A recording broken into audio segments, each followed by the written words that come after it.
Hello, World History B students. This is Mr. Goyette continuing our review of the Unit 7 course content in preparation for the assessment for Unit 7 and for your final exam. Please follow along with your World History Patterns of Interaction textbook by noting the page numbers as I go, flipping through, taking notes from the highlighted sections, the blue bold words. This will help you prepare for the exam, as well as generally give you a good sense of world history that you can take with you when you leave this course. Let's look at what action did Poland accomplish successfully before any other nation. I think we already covered this, but I'm doing a little bit of overview since the last video I had to speed things up towards the end there. They removed the communist regime from office peacefully. This is reviewed on page 1050. 1052, sorry. 1052. Remove a communist regime from office peacefully. If we look at this for a moment, you can see on page 1052, 1052, after, let's see here, public discontent deepened as the economic crisis worsened. In August of 1988, defiant workers walked off their jobs. This is, of course, the Solidarity movement with Lech Walesa. So they demanded raises and legalization of Solidarity, their union group.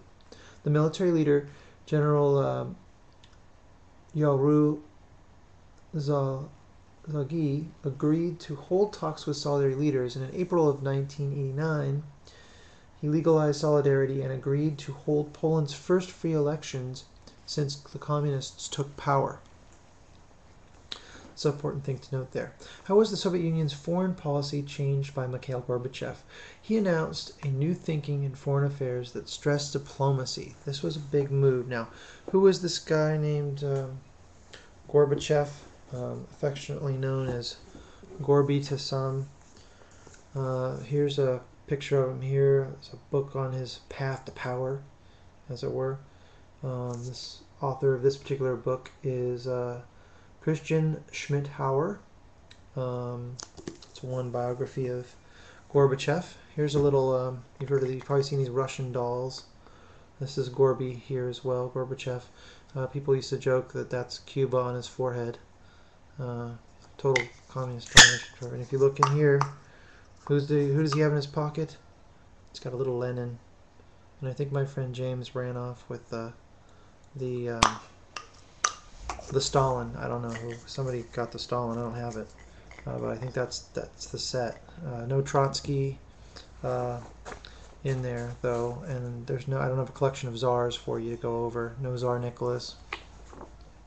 Anyway, let's see here. So yeah, he announced a new thinking, and this is on page 1046, 1046, stressing diplomacy.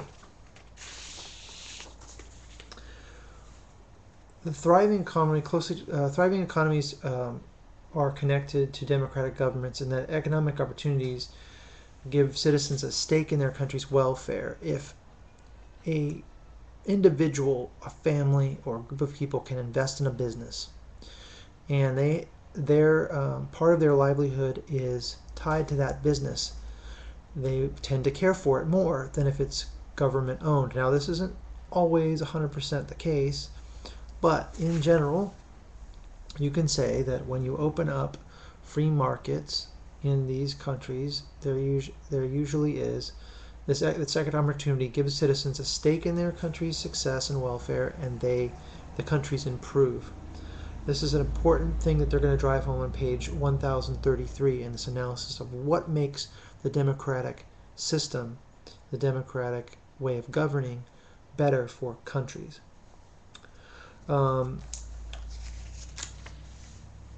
Democracy has evolved in both the United States and South Africa in different ways, obviously in different times too. The end of one way in which they were not similar was the end of minority-controlled government. Apartheid actually occurred right after they received their independence. And you can review this. Let me go back to the apartheid section, get that page for you.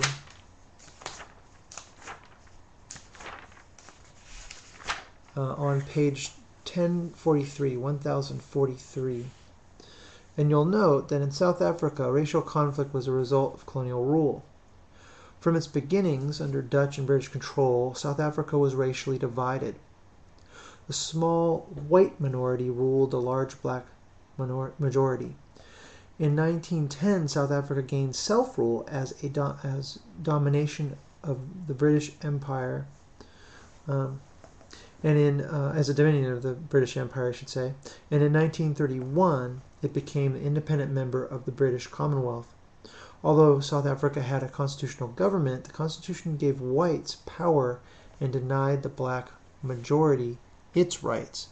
So they're trying to make this distinction about the taxation of the British, taxation by the British with King George III and the Stamp Act, Impressment Act, and all these things that were punishing the majority of citizens for the benefit of the minority, the aristocracy in Britain. Well, the only problem with this question is that the slavery issue was a big thing there.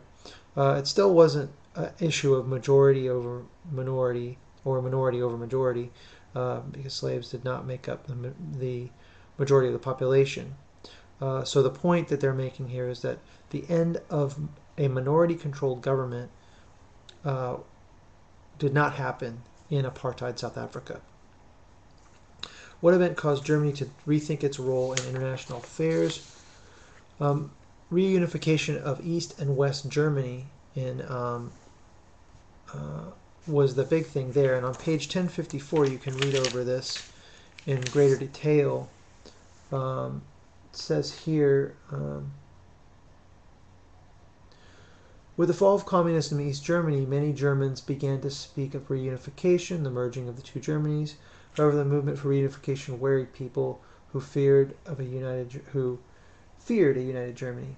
The newly united Germany faced serious problems. More than 40 years of communist rule had left Eastern Germany in ruins. Its railroads, highways, and telephone systems had not been modernized since World War II.